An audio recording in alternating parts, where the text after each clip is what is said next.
Okay, so I'll just say hello and welcome. I'm Paul Peralta. Yeah, I'll say it. All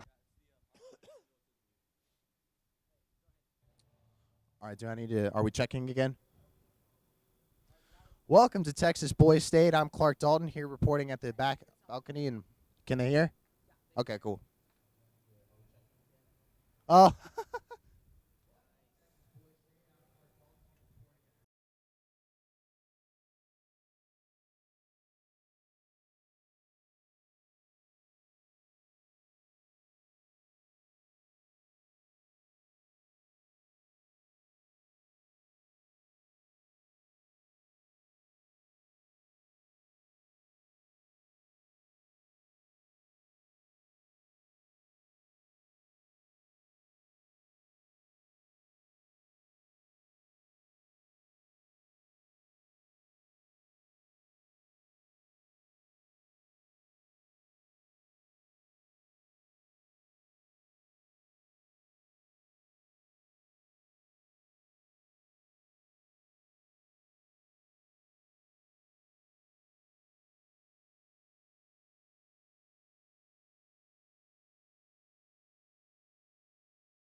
Yo, VIP. Let's kick it. Ice, ice, baby. Ice, ice, baby. Alright, stop. Collaborate and listen. Ice is back with a brand new invention. Something grabs a hold of me tightly. Flow like a harpoon daily and nightly. Will it ever stop? Yo, I don't know. Turn off the lights, and I'll glow. To the extreme, I rock a mic like a vandal. Light up a stage and wax a chump like a candle. Dance, rush the speaker that booms. I'm killing your brain like a poisonous mushroom. Deadly, when I play a dope melody. Anything less than the best is a felony. Love it or leave it, you better gain weight. You better hit the bullseye, the kid don't play. And if there was a problem, yo, I'll solve it. Check out the hook while my DJ revolves it. Ice, ice, baby. Vanilla. Ice, ice, baby. Vanilla. Ice, ice, baby. Vanilla. Ice, ice, baby. Now that the party is jumping, with the bass kicked in and the Vegas all pumping. Quick to the point, no faking. Cooking MCs like a pound of bacon. Burning them, if you're not quick and nimble. I go crazy when I hear a cymbal and a hi-hat with a souped up tempo. I'm on a roll, it's time to go solo. Rollin'. Yeah.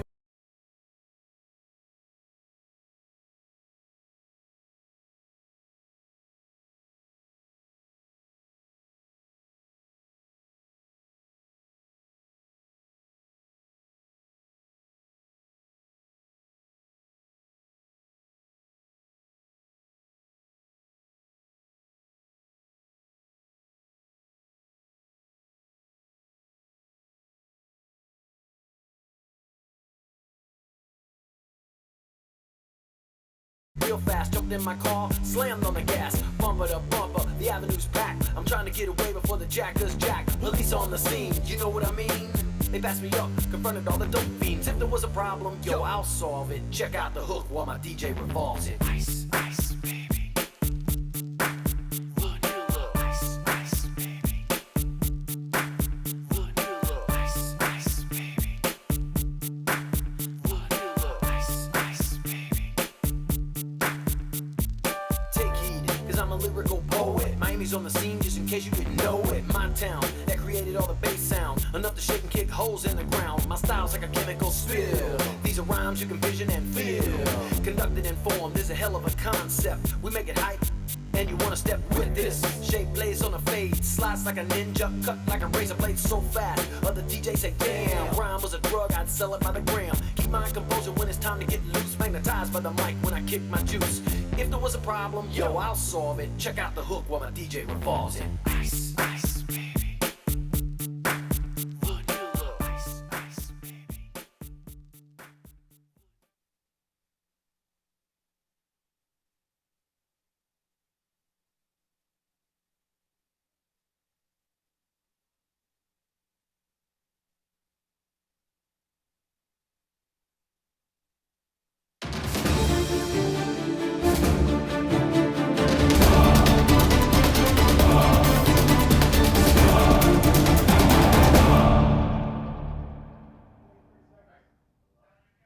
Hello and welcome to Texas Boys State News. I'm Paul Peralta. And I'm Callum Parks. Today is going to be a broadcast like no other we've had this week. We're going to be live for about an hour. We're going to be going over things such as elections that are going to be going on tonight. We're going to be going over some interviews that we did today, and we're going to have what was I saying? We were going to have interviews, and we were going to have discussions about legislature that has been passed. So Boys State, it's been something, really, for all of us here. People have found new political views that that they have been foreign to, and now it's become a part of them. And really, it's been an adventure for most of us.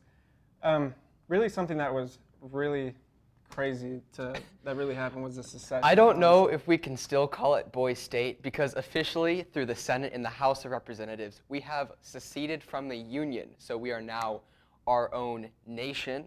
So we talked to students and we also talked to Legionnaires about how they feel about this decision and whether they are for or against secession. So here's an interview with a bunch of students. That's important, of course. It's coming. Okay, so we're back with Ty Frizzerley from McGee City. He's talking to us about secession. So the real world applications of secession are definitely going to be war, loss of resources, and with the market, companies maybe will pull out of Texas and they're kind of like protest and defiance. So if we do accomplish secession, if you accomplish secession, how do you think that you will be able to combat those? How do you think we'll be able to face those as a Texas nation instead of a Texas state? Well, one thing that we've stressed is peace, right? We're not jingoistic warmongers, we're Texans, yes? So what we want is we just want independence, that's it. So we're not this isn't a call for war, this isn't a cry for help, this is just us telling it like it is, saying this is what we want and this is what we're gonna get because we're Texans and that's what we do, we go get it, we're patriots. I mean, think about it like this, boys. Do you want to send a Texas governor or do you want to send a Texas president? That's about it. I'm here with Quincy Cormier from Press Corps. Today with me I have Caleb from Hester City. He's going to talk to us. Caleb, we talked to a secession man earlier. He said it's going to unify Texans. Is it going to actually do the opposite and divide us? In an actual government that would start war, we would lose resources, and corporations would definitely start pulling out of Texas. And the man we spoke to said that we are definitely well equipped to handle that. Do you think the opposite? Do you think we aren't? I'd say that while the infrastructure is here, it's all dependent on the United States government and the funding that we get. And a lot of that would probably crash and burn after trying to secede, and we'd probably end up getting in a war between the United States and Mexico and getting blockaded in the Gulf. Okay, thank you for speaking to us, Caleb. You definitely made some good points. So we definitely have some pro-secession views from the students, even though there are a few anti-secessionist students who are representing the city in the Senate, in the House.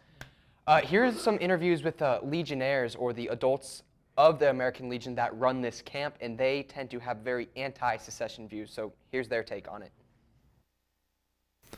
Hello, I'm Clark reporting from headquarters with State Commander Walter Ivey. So, Walter, could you tell us about your service? Yeah, I entered the military, the U.S. Army, right after high school and graduated in 1963, a little while ago.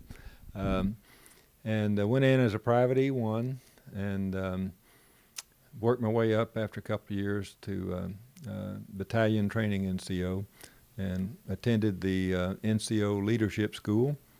And soon after that, I went to the officer candidate school in Fort Benning, Georgia, infantry officer candidate school. And when I graduated from that, went to airborne school. And after the airborne school, I went to the Kansas and trained the 9th Infantry Division in Fort Riley, Kansas.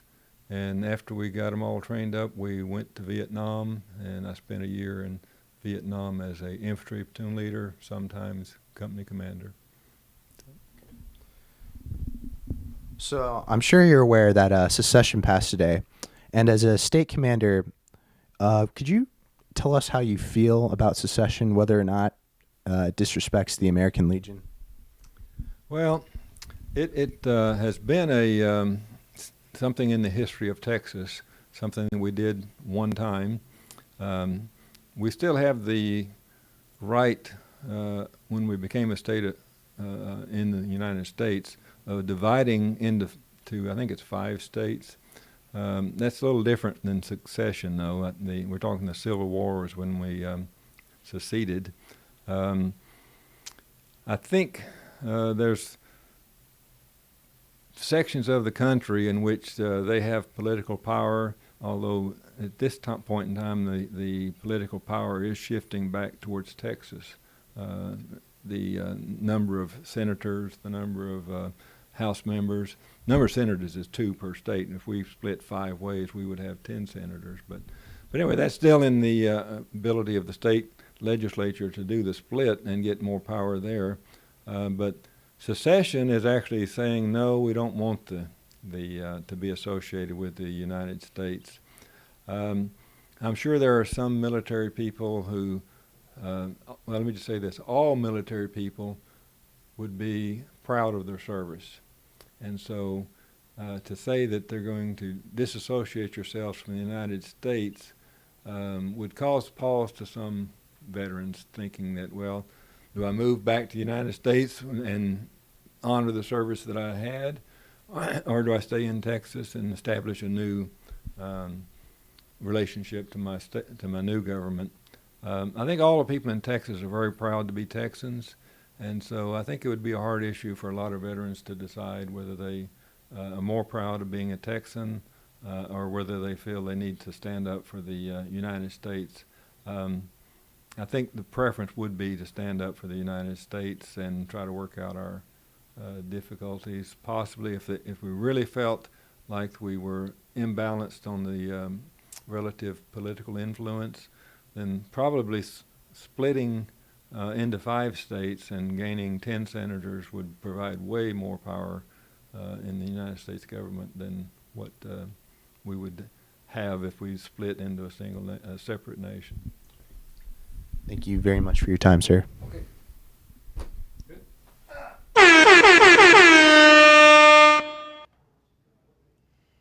That's right, we have some breaking news coming to us right now. For County Court of Law Judge, we have Mr. Quorum, a Federalist. And for county surveyors, we have Jay Fang, a Federalist. And for constables, we have D. Pfeiffer, the Nationalist, Jackson Powell with the Federalists, Jay Torres with the Nationalists, and Jay Lucky with the Nationalists. For Justice of Peace, we have B. Barton, a Federalist, H. Maroney, a Nationalist, R. Shaw, a Nationalist, Z. Sasser, a Nationalist. For county treasurer, we have Q. Binney, a Nationalist. And for tax assessor or collector, we have C. Manasco. For county clerk, we have J. Durr, I'm not very sure, Federalist. And for county sheriff, we're getting this in at the moment, we have Mr. J. Bricker, who is a Federalist. Interesting results there. Congratulations to all of them from here from us at Press Corps. So right now we're still getting in results right now. They're being sent to us live. And so for county attorney, we have C. Folks with the Federalists. And for the county commissioner, they did not spell that right. We have B. Copeland, who is with the Federalist Party. There it is. All right. Oh, they're still coming in. Mr. G. Allen, who belongs to the party, unknown. We're not doing parties anymore.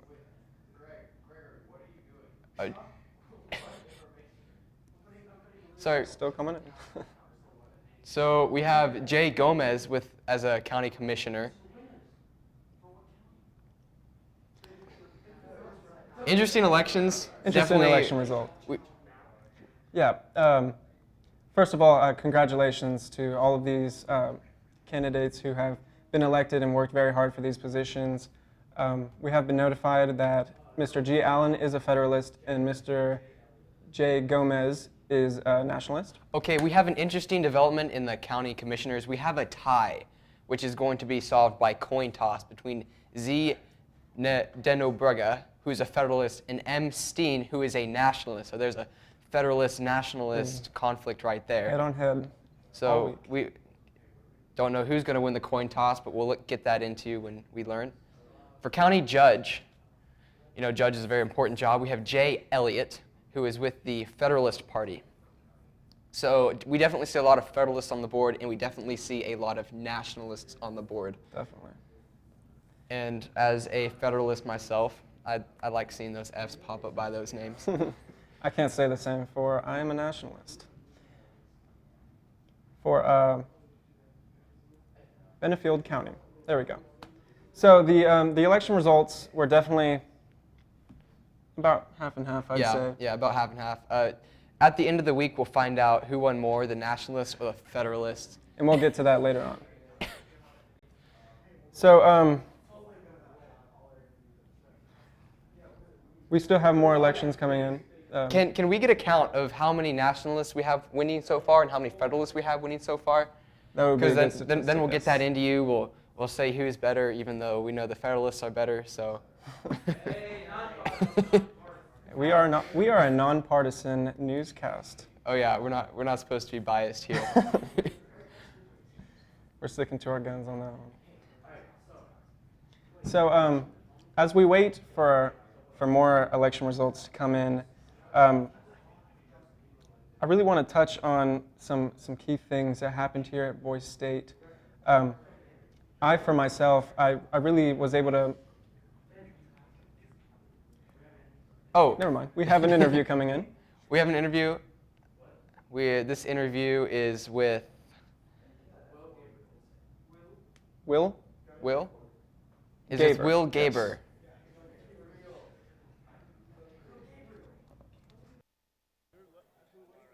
Good morning, Boise State. I'm Quincy Cormier with Press Corps.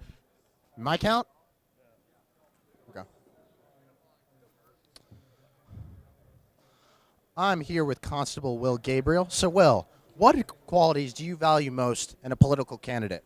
So basically, I like a guy that's like pretty confident, obviously, but not like a guy that's super cocky that like I can't talk to because he thinks he's above everybody else. So, Will, what would you say your political party stands for?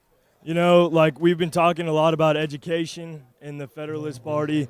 So it's obviously a huge thing. We're trying to decide between the whole school choice or not. So. What has been your favorite part of Texas Boise State so far, or a new memory you made? You know, being able to represent my county as county constable, it's like a huge deal for me. Like I've been always wanted to be a constable. So, All right, interesting dream. Will, what issues do you value the most, whether it's social, economical, or environmental? I gotta agree with my party on this one. I like us thinking about the education reform. It's kind of a huge deal. Got to change it up, pay teachers more and everything. So, Will, could you tell us some of your responsibilities as constable as the new Republic of Texas? You know, I got to keep people in check at all times. Make sure they're not messing around because, you know, can't get stuff done. It's not cool. Okay. Thank you for your time, Will.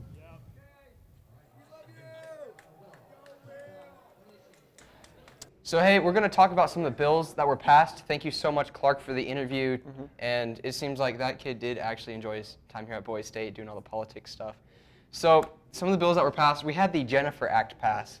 And what this act does is this act makes it so that even if someone has a pre-existing condition, insurance companies cannot deny them coverage because they couldn't control the pre-existing condition and they still deserve to have the same rights as everyone else. Right. And also, insurance companies cannot charge more than 120% of the average rate. Let's move on to another legislation that was passed.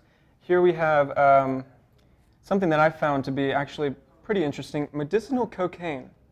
I, for myself, have never really heard of any research behind medical cocaine, but It was as passed this is by a the Senate. democracy, yes, as this is a democracy, people wanted medicinal cocaine to be legal. Well, they made it legal. Do Although keep in mind that we do not condone any sort of use. we do not. Illegal use was still heavily frowned upon, Yes. and we still proposed heavy punishments for that.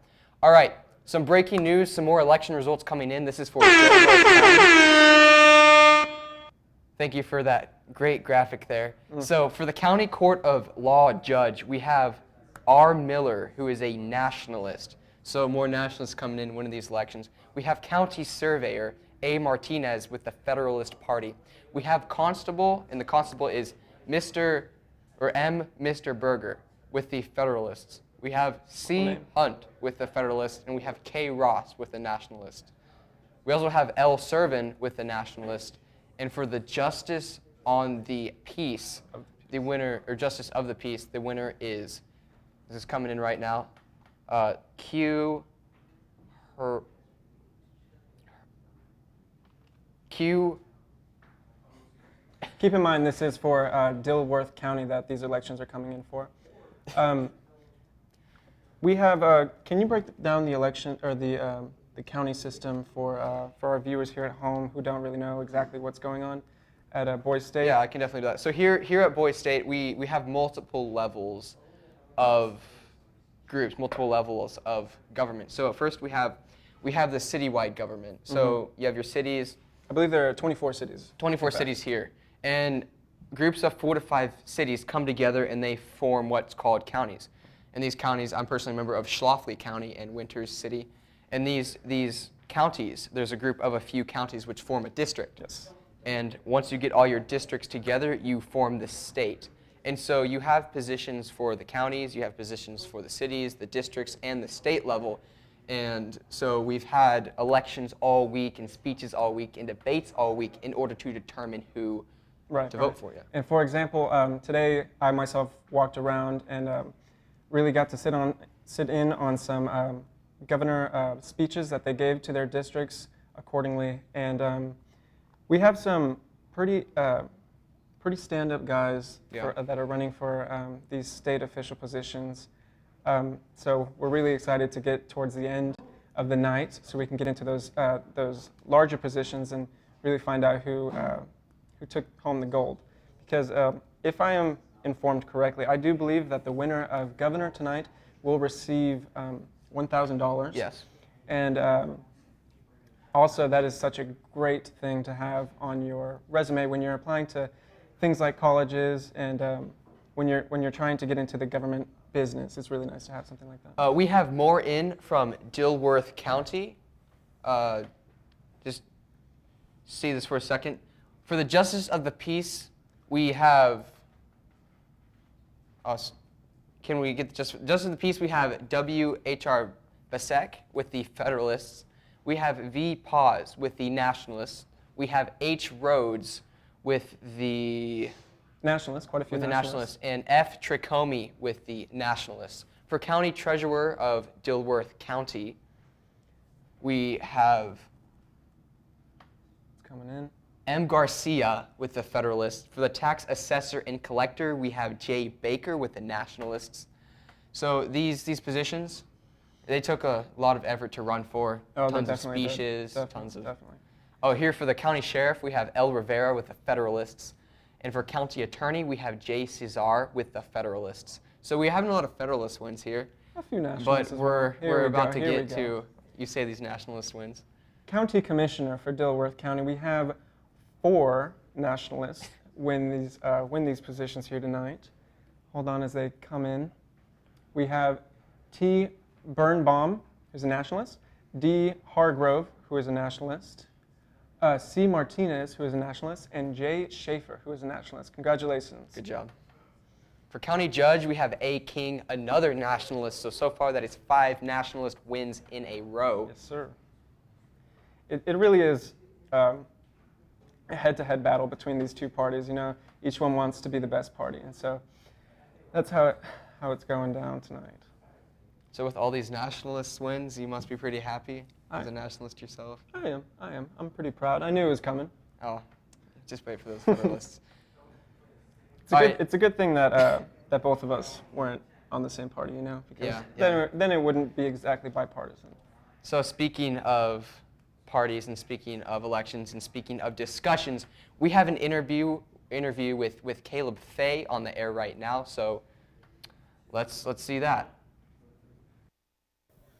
So I'm James, and I'm here with. Caleb Fay. So Caleb, what are some policies that the Nationalist Party have? So as we can see this week, probably the primary component of what we believe in as the Nationalist Party is education reform. We also believe environmental health. Okay. And another question, what are some contributions that the Rule Committee has? So the Rules Committee was actually very unique this year in the fact that we had pre-made questions for the more like the state candidates, so that nothing was biased when it came to presenting them as leaders, so we could have accurate elections. Oh, okay. So Caleb, what's your role in the committee? My role in the committee is honestly just to support people like Tanner, who was our chairman. Just do the things that kind of embody what the Rules Committee wants for our Nationalist Party. Things just saying yay or nay. So. Oh, okay. So how do you feel about the policies that were passed in the Senate and all that? What are your point of views? It's very interesting to watch this year. I know that we were the first to secede as a Republic of Texas. That's very, very awesome because that's innovative for us.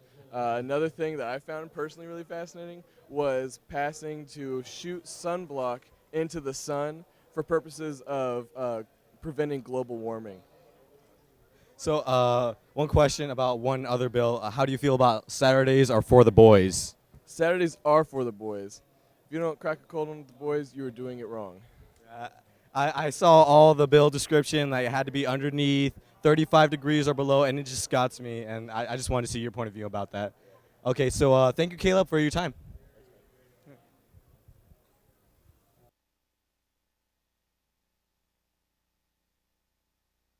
More breaking news from Hunt County. There it is. With the County Court of Law judge, we have N. Shaw winning that with the Nationalist Party. For County Surveyor, we have D. Maywald with the Federalists. For the Constable, we have 1 Nationalist and 3 Federalists. We have T. Garrett, J. Spitaletto. We have E. Wilganowski with the Federalists. We have M. Melendez with the Federalists. Quite a few Federalists, I have to say. Justice of the Peace, we have Mr. S. Williamson, Federalist, Mr. J. Bailey, Nationalist, Mr. B. Lewis, Federalist, Mr. M. Litzman, who is a Federalist. For County Treasurer, we have an A. Baumgardner, who is a Nationalist. For the Tax Assessor Collector, we have Mr. B. Barrett, who's a Federalist. We have County Clerk J. Bailey, Federalist, and County Sheriff Mr. T. Jordan, who is a Nationalist. I see a lot of Federalist wins in this Hunt County. Yeah, this county had some different ideals, I must say. The Federalists and the Nationalists were pretty similar, though, in terms of views.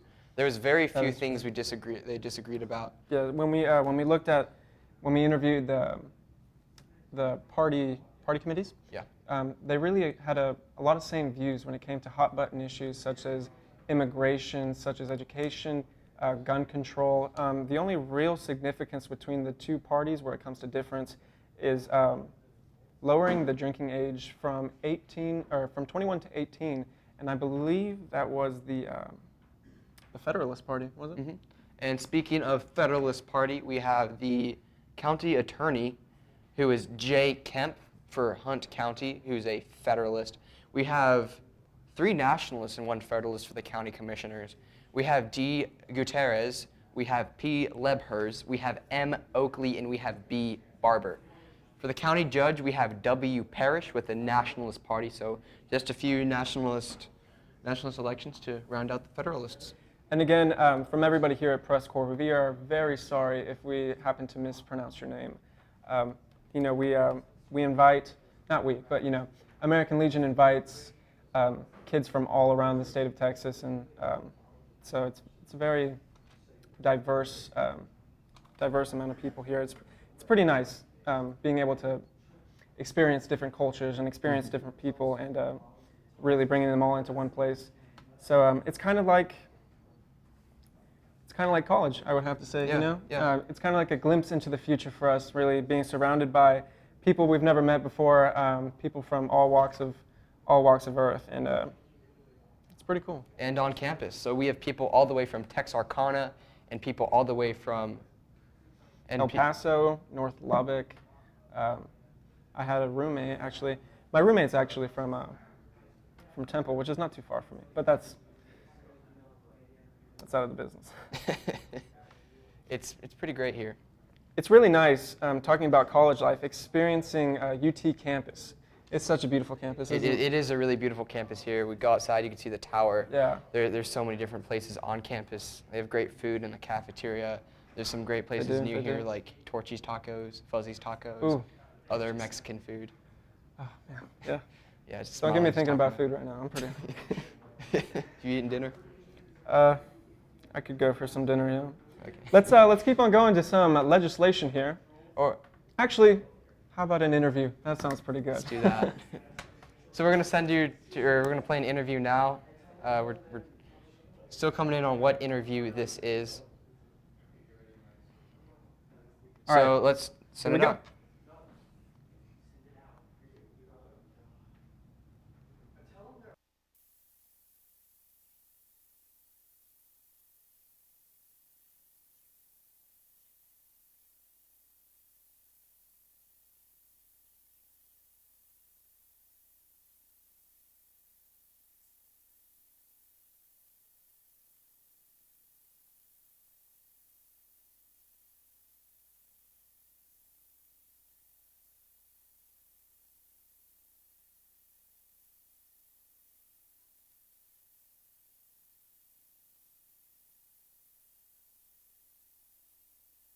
A little bit about how it was being mayor for your city. What things did you do throughout the week, and do you think you did due diligent in serving your city?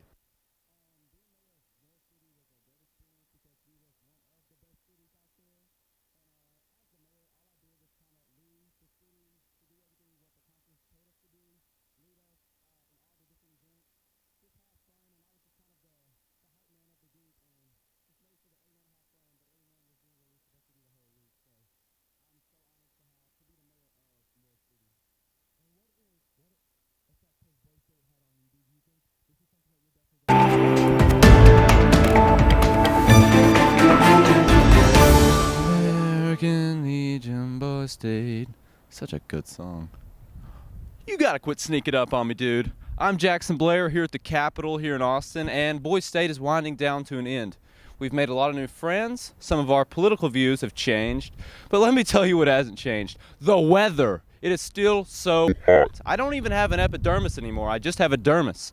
I can't stress this enough. Take shelter. Back to you, Paul.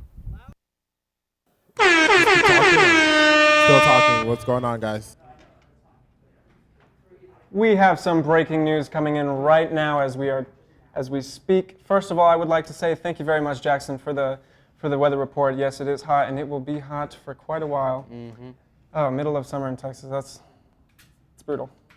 So we have coming in King County coming in as we speak right now. Let's see. We have the County Court of Law Judge, who is P. Page with the Nationalist Party. And for County Surveyor, we have another Nationalist winner. We'll have M. Scholmeyer taking that position. For Constable, we have a bunch of Federalists and only one Nationalist. We have E. Gonzalez with the Nationalist parties, and then we have S. Kitlitz, B. Mack, and T. Williams with the Federalist parties.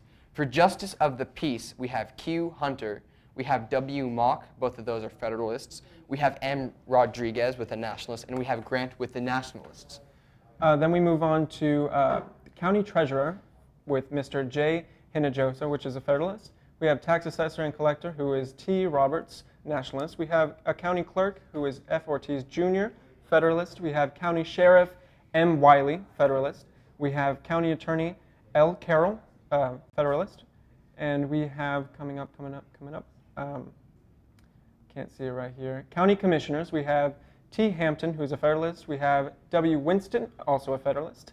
We had a two-way tie between D. Backstrom, who's a Nationalist, and D. Harris, a Nationalist, and A. Creamer, who is a Federalist. Next, we move on to County Judge, and this is Mr. L. Hayden with Federalist County, or with the Federalist. We're definitely seeing a lot of Federalists here in King County as opposed to earlier where we had a bunch of Nationalists. Right. So pretty even here, a pretty tight race, and it's incredible to see still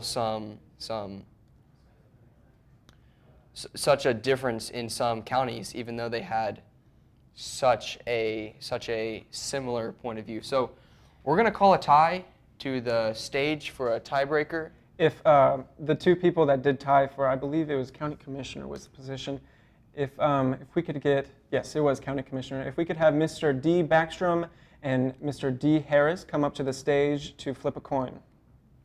Please. So this is going to decide who won this position. So right. Really tense moment. So let's go back to some other legislation that was passed here this week by our boys here. Let's talk about Saturday being for the boys. What exactly does that entail? This is more of a meme. This is a meme, but you know, this is democracy, and if we want a meme to be passed, we will pass a meme. Especially when we are a bunch of 17-year-old boys controlling everything. They say that we're the cream of the crop of Texas, that we're the best boys there are in high school, and they say that we're going to be the leaders of the future. We're going to be leading the states in 20, 30 years. That's right. And so if this is a premonition, I think it's great. So we have a bills about Saturday being for the boys, respecting women, stuff like that. So I think good issues. What are you going to be doing this Saturday? This Saturday, I'm going to be with the boys, and I will respect women. That is why we passed the law right there. We have an engineering interview coming up right here. we spoke with the Dean of Research in the engineering department here at Boys State. His name is Dr. John Eckert, and he is a chemical engineering professor. And so here at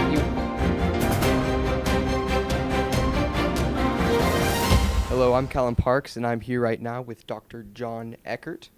Dr. John Eckert, do you mind telling us what is your position here at UT? I'm an Associate Dean for Research and Engineering in the Cockrell School of Engineering, and I am also a faculty member in Chemical Engineering. So, Dr. Eckert, here at the UT campus, I see that they're building the new Engineering and Education Research Center. What are some of the new opportunities that this building will provide? Well, this building, at a sort of an overview of the building first, and then I'll go into some of the special attributes of the building. It is about 430,000 square foot building. It houses on the south end, there's 2 towers and a central atrium. So the south tower consists of it's for the electrical and computer engineering department. It will be their home, and teaching labs, research labs, administrative offices, classrooms for ECE. And then there on the south end of the building, there's also an auditorium for 299. So it'll be very an opportunity to have programming for really large groups in engineering and really for the UT campus. There's a central atrium, which is the student spaces, and I'll get to that back in a minute, sort of with the library, and it connects to the North Tower. And the North Tower is designed principally for interdisciplinary research, and it is not the home of any one department. So groups will come and go from that area. Those laboratories, there's 60 labs in that building on the north side, and it is intended for research for interdisciplinary groups. So they come, use the space when they have a need to use it, and then they will move back to their home departments. The teaching areas of the building include laboratories for discovery, for research, and then there's teaching labs that are going to be what I'll call the Maker Studio. This is one of the unique facilities of this building. I think it creates an opportunity for our students to come and learn about engineering and design and project-based learning. So this is 20,000 square feet of this building is dedicated to discovery-based learning, not discovery-based learning, project-based learning. And so there's, it's right off the atrium of the building. It's a very central facility that will highlight the activity that goes on in the undergraduate level.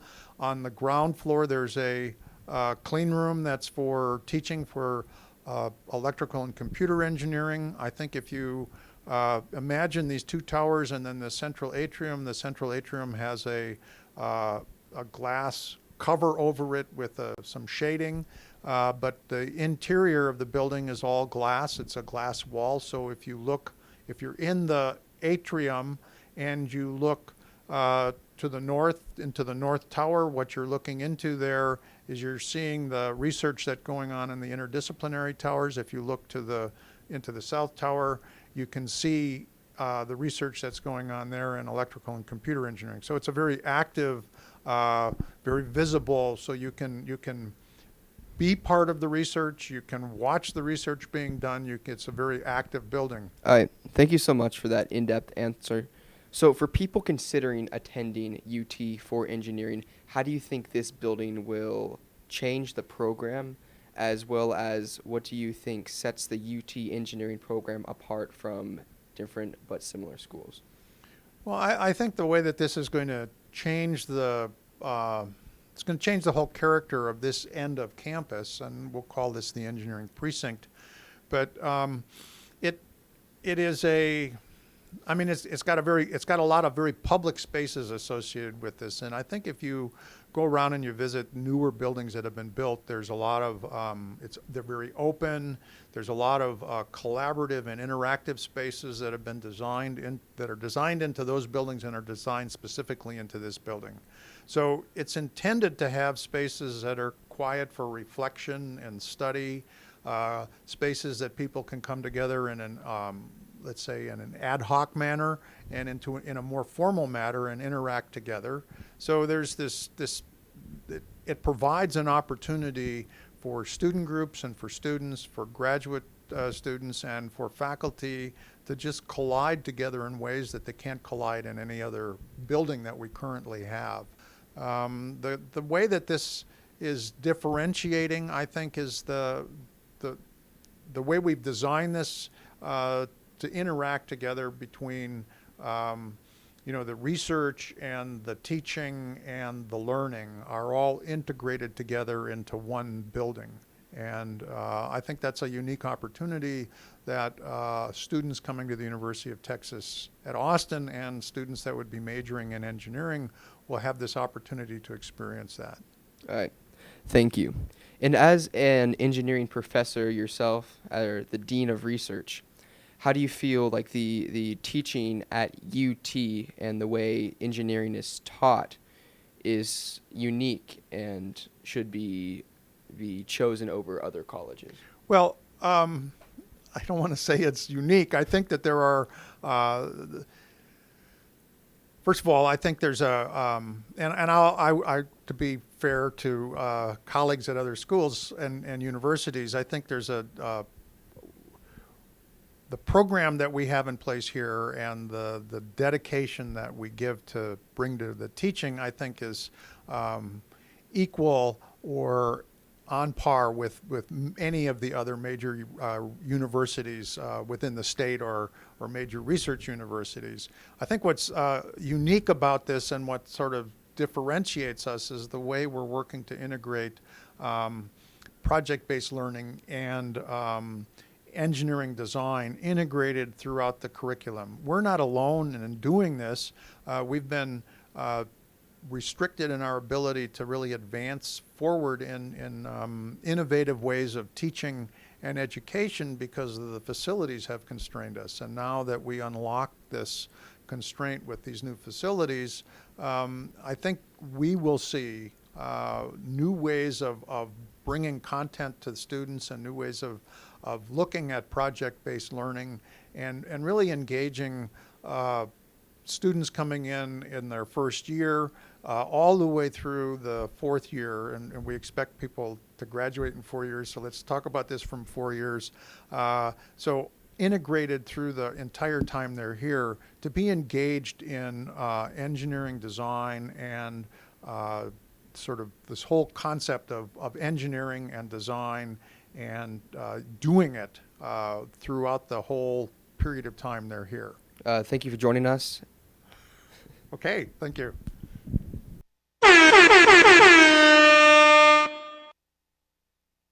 Back with some breaking news. We cannot cover the rest of the county results because there's just not enough time. So we're going to go straight to the state results. So for Associate Justice in the Court of Criminal Appeals, we have a bunch of Federalist wins and a few Nationalist wins. We have Z. Smalt with the Federalists. We have V. Torres with the Federalist. We have D. Mayes with the Federalists. We have D. Forestier with the Federalist.